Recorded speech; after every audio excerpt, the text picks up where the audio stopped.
संतुलित आहार और कुपोषण।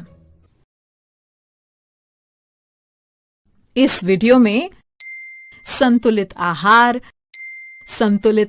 का महत्व, कुपोषण और उसका प्रभाव, अभावजन्य रोग, कुपोषण एवं अभावजन्य रोगों से बचाव,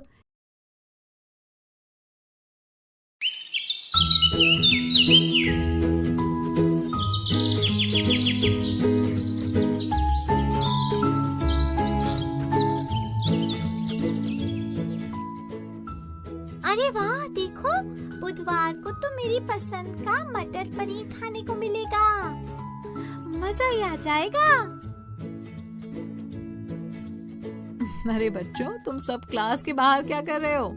आज पढ़ने लिखने का इरादा नहीं है क्या? नमस्ते संपर्क दीदी, आप कब आई? हमने तो आपको आते हुए देखा ही नहीं। हाँ, नमस्ते। मैं तो तब आई जब तुम सब इस चार्ट को देखने में व्यस्त थे। आखिर ऐसा क्या देख लिया तुम सबने इस चार्ट में जो इतने ध्यान से देख रहे हो? दीदी, टीचर जी ने नया साप्ताहिक भोजन चार्ट बनाया है ना, तो हम देख रहे थे कि किस दिन हमें क्या क्या खाने को मिलेगा। अच्छा, तो ये बात है। हाँ संपर्क दीदी, टीचर जी ने हमें बताया कि सप्ताह के हर दिन हमें स्वादिष्ट और पौष्टिक खाना खाने को मिलेगा।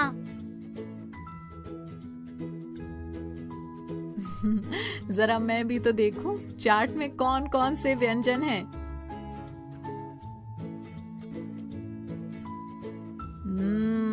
इस चार्ट में सभी व्यंजन पोषण से भरपूर हैं। हाँ संपर्क दीदी, आज से ही इस चार्ट के अनुसार खाना बनना शुरू हो गया है। ये तो बहुत अच्छी बात है। मतलब अब से पूरा सप्ताह तुम सबको संतुलित आहार खाने को मिला करेगा। संतुलित आहार? लेकिन दीदी, टीचर जी ने तो कहा था कि हमें पौष्टिक भोजन खाने को मिलेगा, जिसमें हर दिन सभी पोषक तत्व सम्मिलित होंगे। हाँ खोजी, उसी को तो कहते हैं संतुलित आहार। समझ नहीं आया दीदी। कक्षा में चलो, फिर बताती हूँ।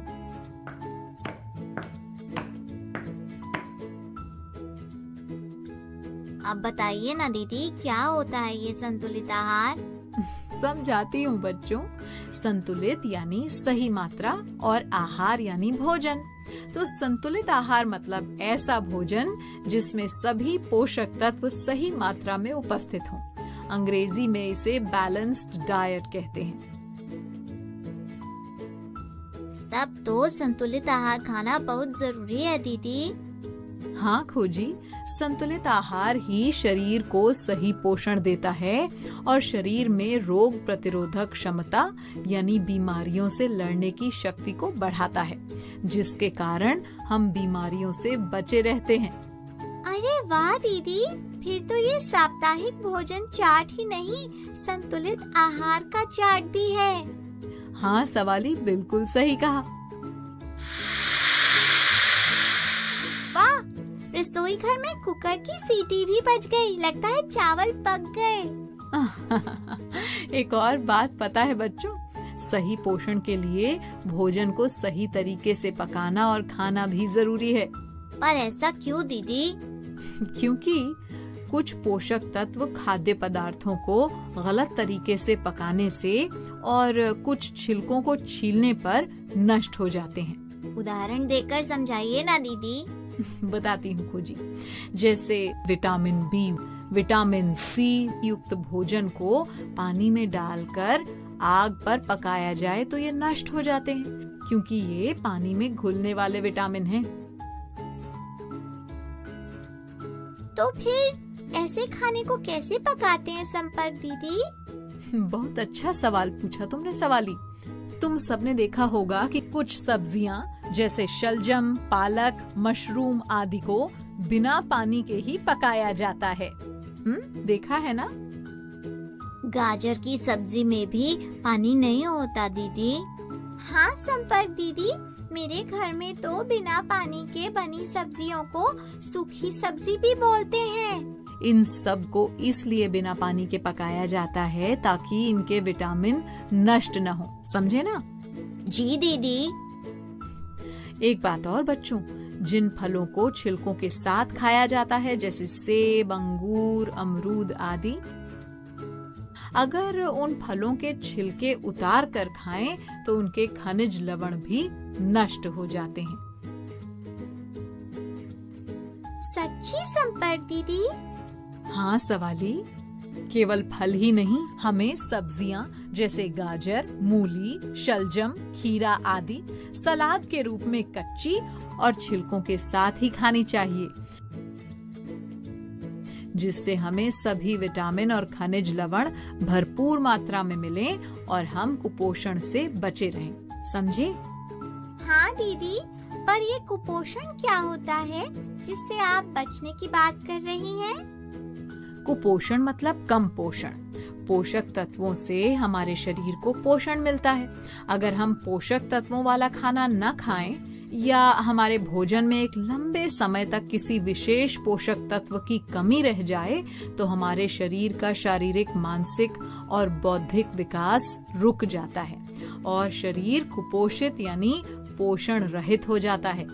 उसे ही कुपोषण यानी मैल न्यूट्रिशन कहते हैं। अच्छा दीदी, पर दीदी हमें ये पता कैसे चलता है कि हमारे शरीर में कुपोषण है?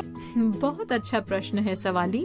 बच्चों, कुपोषण के कारण हमारे शरीर की वृद्धि रुक जाती है, मांसपेशियां ढीली हो जाती हैं, त्वचा पीली पड़ने लगती है और उस पर झुर्रियां पड़ने लगती हैं, हाथ पैर पतले हो जाते हैं और पेट फूल जाता है।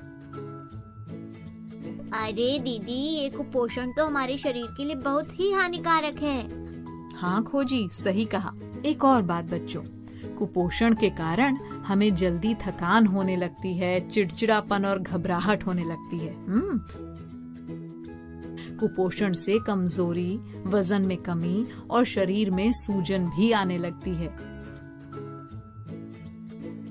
अगर हमें कुपोषण हो जाए तो हमारे शरीर पर क्या प्रभाव पड़ेंगे संपर्क दीदी? बच्चों, कुपोषण के कारण तुम शारीरिक और मानसिक रूप से कमजोर हो जाओगे और बौद्धिक विकास न होने के कारण पढ़ाई में भी पिछड़ जाओगे। मतलब अच्छी तरह से पढ़ने के लिए भी संतुलित आहार जरूरी है ना दीदी?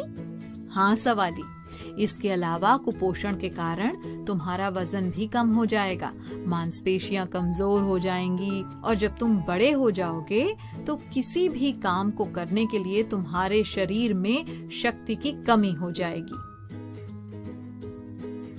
कुपोषण की वजह से तुम्हें बहुत सी बीमारियां भी हो जाएंगी। कौन सी बीमारियां दीदी? जरा मुश्किल नाम है इनके, ध्यान से सुनना। एक बीमारी है मेरेस्मस। मेरे समस? अरे नहीं, मेरे पीछे बोलो। मेरेस्मस। मेरेस्मस। बिल्कुल सही खोजी। मेरेस्मस बीमारी में शरीर बहुत दुबला पतला तथा कमजोर हो जाता है और आंखें भी अंदर धंस जाती हैं। सच्ची दीदी? हाँ खोजी, दूसरी बीमारी है क्वाशरकोर। हैं? क्वाशरकोर। अब समझ आया? हाँ दीदी, अब तो अच्छे से समझ आ गया।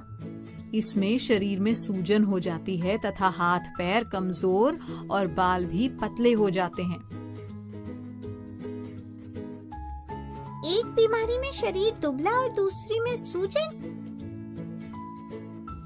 तीसरी बीमारी है अनीमिया।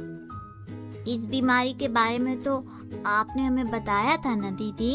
हाँ, मैंने बताया था। क्या तुम्हें याद है कि ये बीमारी शरीर में किस खनिज लवण की कमी से होती है? हाँ दीदी, आपने बताया था कि ये बीमारी आयरन की कमी से होती है। अरे वाह, तुम्हें तो याद है, शाबाश। बच्चों, इस बीमारी में खून की कमी के कारण नाखून सफेद पड़ जाते हैं, पैरों में सूजन हो जाती है और भूख भी कम लगती है।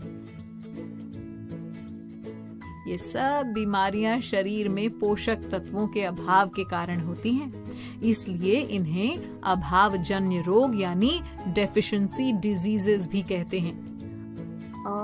तो दीदी, इन बीमारियों का इलाज क्या है? बच्चों, अगर इन सब बीमारियों से बचना है तो हमें संतुलित और पौष्टिक भोजन खाना चाहिए। इसके साथ ही समय समय पर डॉक्टर के पास जाकर स्वास्थ्य की जांच भी करवाते रहना चाहिए। दीदी, डॉक्टर तो सुई लगाता है, मुझे तो बहुत डर लगता है। इंजेक्शन से तो सबको डर लगता है खोजी, लेकिन बीमारियों से बचाव के लिए टीकाकरण एक बहुत महत्वपूर्ण चिकित्सा विधि है, समझे? जी दीदी। याद रखना बच्चों, हमारा स्वास्थ्य अच्छे भोजन से ही जुड़ा होता है। मतलब अच्छा खाएंगे तो शरीर हमेशा ऊर्जावान रहेगा और हम बीमार भी नहीं होंगे। इसलिए हमें घर का बना हुआ संतुलित आहार ही खाना चाहिए। संतुलित आहार के इतने फायदे हैं और कोई जानता ही नहीं। तुम सब तो जान गए ना। हाँ संपर्क दीदी। तो फिर चलो, अब मेरे कुछ सवालों के जवाब दो। संतुलित आहार खाना हमारे लिए क्यों जरूरी है? क्योंकि संतुलित आहार में सभी पोषक तत्व सही मात्रा में होते हैं। हाँ संपर्क दीदी, और संतुलित आहार से हमें उचित पोषण मिलता है और हम बीमारियों से भी बचे रहते हैं। शाबाश बच्चों। अब ये बताओ कि कुपोषण के कारण कौन कौन से रोग हो जाते हैं? सोचो जल्दी से। एक बीमारी में शरीर दुबला पतला और कमजोर हो जाता है और दूसरी बीमारी में शरीर में सूजन हो जाती है, लेकिन उनके नाम क्या थे वो याद नहीं आ रहा दीदी। उनके नाम है मेरेस्मस और क्वाशरकोर। अब तो याद रहेंगे ना? हाँ संपर्क दीदी, अब याद रहेगा मुझे। अच्छा, तो अब ये बताओ कि तुम्हारे इस साप्ताहिक भोजन चार्ट में हर दिन अलग अलग भोजन सामग्री क्यों दी गई है? तुम हर दिन एक जैसा भोजन खाओगे तो क्या होगा? दीदी, हर दिन अलग भोजन इसलिए ताकि हमें पूरे सप्ताह सारे पोषक तत्व सही मात्रा में मिलें। और अगर हम रोज एक जैसा खाना खाएंगे तो हमारे शरीर में दूसरे खाद्य पदार्थों में पाए जाने वाले पोषक तत्वों की कमी हो जाएगी, जिससे हमें कुपोषण हो जाएगा, है ना संपर्क दीदी? हाँ बच्चों, सही बताया, शाबाश। अब तुम सब संतुलित आहार और कुपोषण के बारे में सब कुछ समझ गए हो।